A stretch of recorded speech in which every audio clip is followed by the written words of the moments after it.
आइए जानते हैं कि क्या है भगवान श्री कृष्ण के 10 उपदेश जो आज भी हैं प्रासंगिक।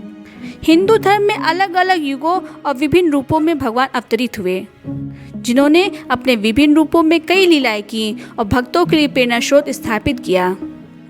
इस अवतारित लीला में भगवान श्री कृष्ण का अपना एक विशेष महत्व है। हिंदू कैलेंडर के अनुसार कृष्ण जन्माष्टमी का त्यौहार भाद्रपद में कृष्ण पक्ष के 8वें दिन मनाया जाता है। भगवान श्री कृष्ण का पहला उपदेश है समानता का भाव एवं कभी हार ना मानना।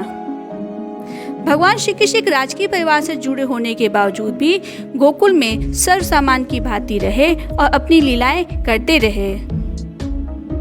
भगवान हमें कभी हार ना मानने वाला संदेश अपने कार्यों से देते रहे हैं। पूरे महाभारत युद्ध में जहां एक तरफ वे अपने संदेश के माध्यम से अर्जुन का मार्गदर्शन करते हैं, वही सभी समस्याओं का हल प्रस्तुत करते हैं। भगवान का दूसरा उपदेश है प्रबंधन कला। भगवान श्री कृष्ण के द्वारा महाभारत में गीता में दिए गए उपदेश प्रबंधन के लिए विशेष सूत्र प्रदान करते हैं, जिसकी आज के समय में उपयोगिता सफलता प्राप्ति का मार्ग प्रशस्त करती है। निर्णय लेने की कला, मार्गदर्शक की महत्वता, सभी को जोड़कर रखना, सभी को महत्व देना एवं निष्काम कर्म की प्रेरणा, निडरता और विश्वास आदि आज भी प्रबंधन के महत्वपूर्ण सूत्र माने जाते हैं। भगवान का तीसरा उपदेश निर्णय लेने की कला है। निर्णय लेने के लिए भावुकता, सुख दुख की स्थिति से बाहर निकालना आवश्यक है। Feelings are temporary, never take decision on feelings. Shri Krishna Arjun के द्वंद्व को इसी प्रकार दूर करते हैं और निर्णय लेने के लिए तार्किकता का संदेश देते हैं।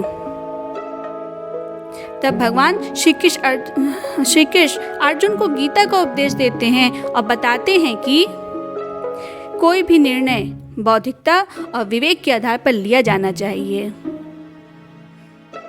चौथा उपदेश है मार्गदर्शक की महत्वता। जीवन पथ प्रदर्शक की विशेष भूमिका होती है।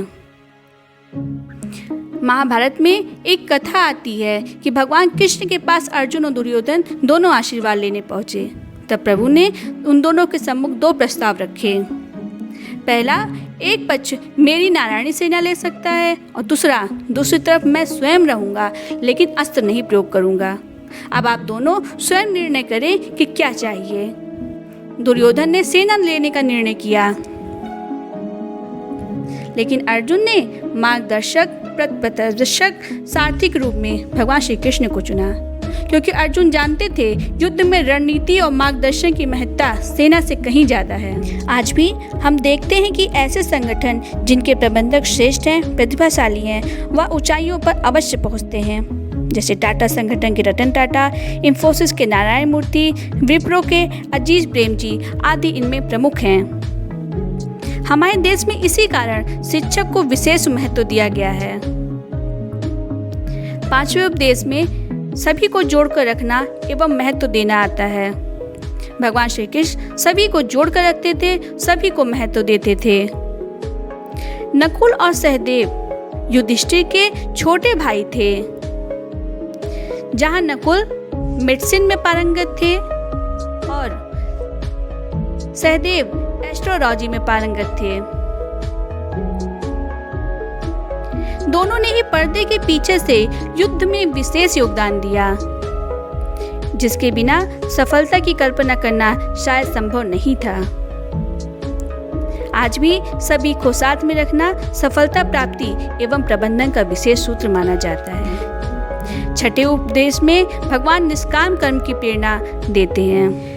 कर्मण्येवाधिकारस्ते मा फलेषु कदाचन मा कर्म फल हेतुर्भु मा ते संगो तत्कर्मणि। 7वें उपदेश में निडरता और विश्वास की भावना भरपूर जगाते हैं। प्रत्येक कार्य की पूर्णता प्राप्त करने का आधार निडरता और विश्वास होता है। फल की इच्छा के बिना निरंतर कर्म करते रहना चाहिए। सफलता मार्ग प्राप्ति का यह मार्ग प्रशस्त करता है। आगे प्रभु समाज की कुरीतियों के विरोध पर बल देते हैं। भगवान ने स्वयं समाज में व्याप्त कुरीतियों का विरोध किया और सामाजिक सद्भाव का विकास किया,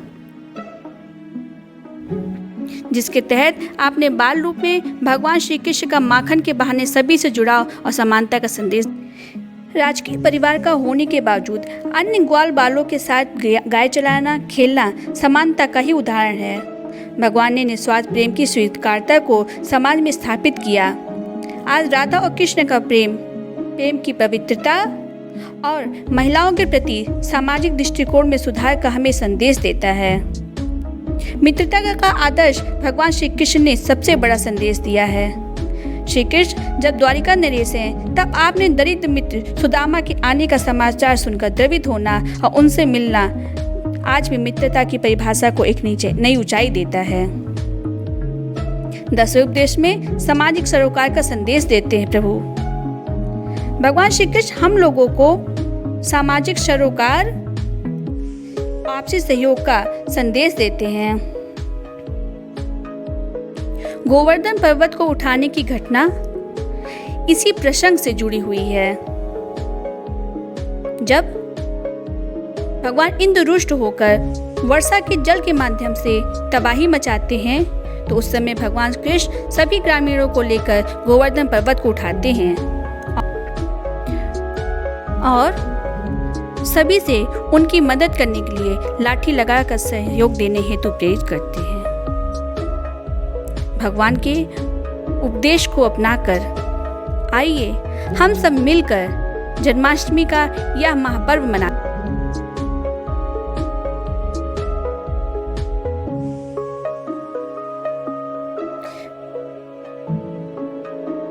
भगवान श्री कृष्ण के संदेश को अपने जीवन में अपनाकर